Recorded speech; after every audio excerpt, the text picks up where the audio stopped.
So, welcome to All Downhill From Here. This is Men on the Questions of Aging. I'm Andrew. And I'm Simon. Well done. It was nothing. There's nothing. Right, okay. Are you well, Simon? Everything good? I'm fit? well. I was going to ask you, Andrew, how you...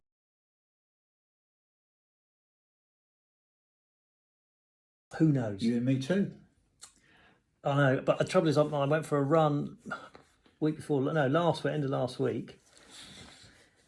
Knee's a bit sore, right knee, left knee, ankle, not good. I'll be all right because it didn't. I mean, I felt okay on the run. It's the bit afterwards that's the problem I get. Yeah. So sore when I'm, it's just the getting up. That's the worst thing. But I'll be all right. I'll be okay. I'll be fine. Yeah. I won't have a problem with it. We're mainly interested in our own complaints, aren't we? But hamstrings are mine. I've got this thing at the moment that it's a little nagging doubt that I'm heading for the same trouble I had about 3 years ago when I was diagnosed as having catastrophic something or other. It was about a failure of my left leg.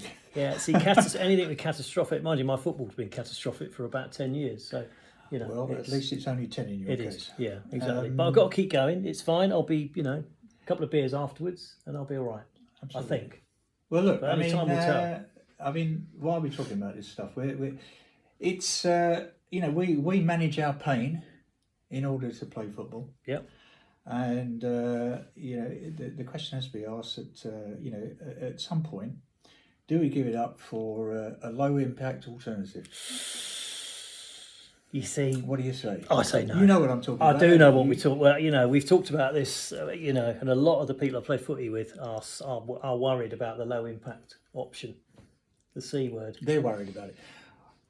Well, I cycle. I'm a friend of cycling. I know you are. Not necessarily a cyclist. No.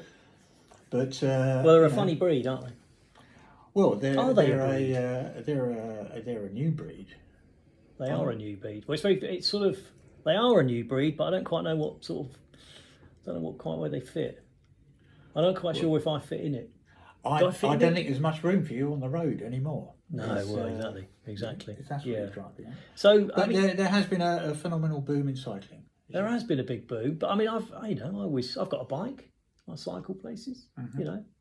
Go and get me paper. Oh, but there's cycling and there's cycling. Yeah, if I'm cycling up for a little picnic or something, it'd be nice. Sit in the park. Yeah. Spread me sandwiches out. I don't mind that. That's good. But I don't want to go round and round. Cycle. I can't do that. Okay. I need someone to tell me that it's a good thing. Well, it must be a good thing because it keeps you fit. Good for your heart. It must be a good thing. Good for your lungs. People doing it. There are pelotons everywhere, and going back just a few years, no one knew what a peloton was. What is a peloton? It's a lot of cyclists. It's a lot of bottoms. In fact, that's what we see. That's what's happened. There's an explosion of bottoms on the road and outside cafes. Outside cafes, bare legs, bare bottoms. Well, not bare bottoms, but sort of lumps and bumps. But you definitely. But you need if you cycle, you need padding. You need a sort of a, You do, which doesn't make the bottom any more attractive. No, well, it doesn't. No, it feels weird. But I don't know. There's what else? What else don't you like? Cycling two abreast, three abreast on the road. Yeah, roads getting narrow all the time. Cycle lanes in London. You see, I like the idea of cycle lanes, but I don't think it's trying to push something into a road which was for cars. Well, either get rid of cars, which I'm quite happy with because I don't really drive anywhere. Mm-hmm. But while you're in one. While I'm in one, I want to be driving. You're not liking... cyclists. Right. They jump over lights. So, well, look, today we have a guest who is a cyclist. Oh, blimey, have we? We've got a problem now, then. Guy Pearson. Guy describes himself on his Instagram as bike peddler and bike peddler. That's funny, I like that. He must be all right then. If he's coming up with that. Reason being, he is the owner of the oldest bicycle business in the world. And in recent years, it's been a business that's been at the forefront of, he himself has been a champion of popular cycling technology. So welcome, Guy. Hello. Thank you. Hello, chaps.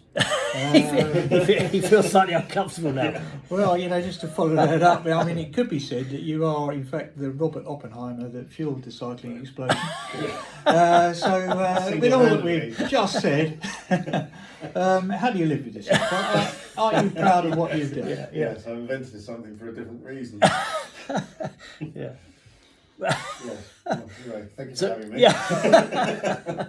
No, there must be what are the good things, No, It's always we've just we're mocking you. we thought we'd get some of that out of the way. Yeah. Because in fact you've been an amazing force in the explosion of cycling, which has clearly been great for an awful lot of people.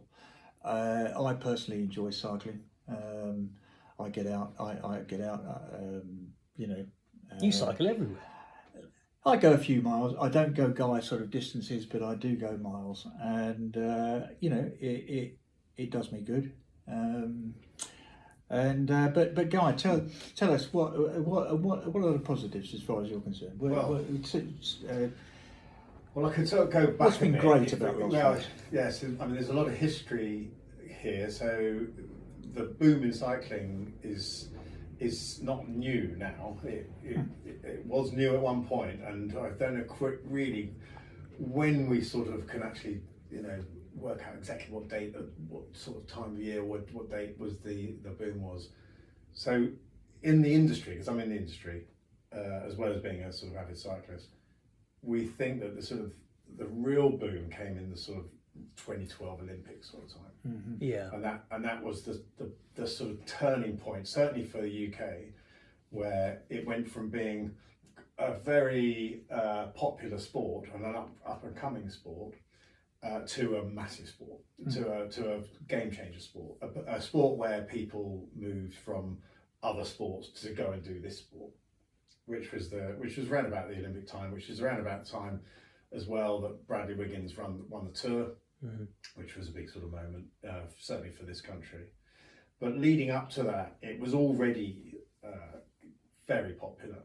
So I started my career in the bike shop in the very early 90s, late 80s, and where cycling was still, a lot of cycling was still just a mode of transport. It wasn't especially a sport. It was a sport in a minority. It was a sport as popular as squash or canoeing, or it was a minor sport. It wasn't football at the weekend, and it wasn't running, but it was popular, and it was quite cliquey, and it was quite expert led.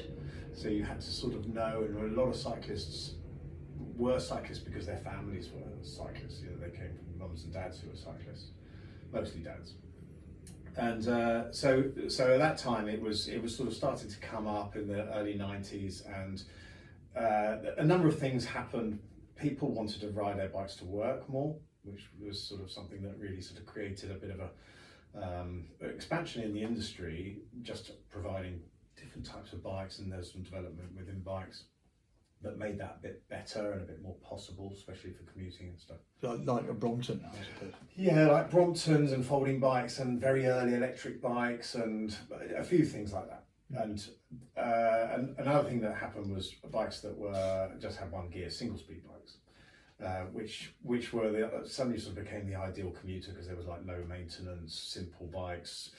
No one necessarily wanted to steal them, and they could be sort of left. And that was sort of quite a. They were quite a cool sort of. It was cool as well. And it happened to coincide with the government introduction of cycle scheme, which is something that has really driven the industry as well, certainly in the UK. So that sort of coincided, and people started buying bikes on the scheme without having to pay their tax and stuff. So it was sort of it was a good incentive. It was incentive, and it was just a sort of coincidence at the time that for us we produced single speed bikes, and they were about the right price for the cycle scheme vouchers that people were getting, about £1,000. So it sort of worked out very well, and then it came up to sort of round about sort of 2010, and things were sort of hotting up, and the technology was moving on so fast. Bikes were getting better. Bikes were made out of carbon.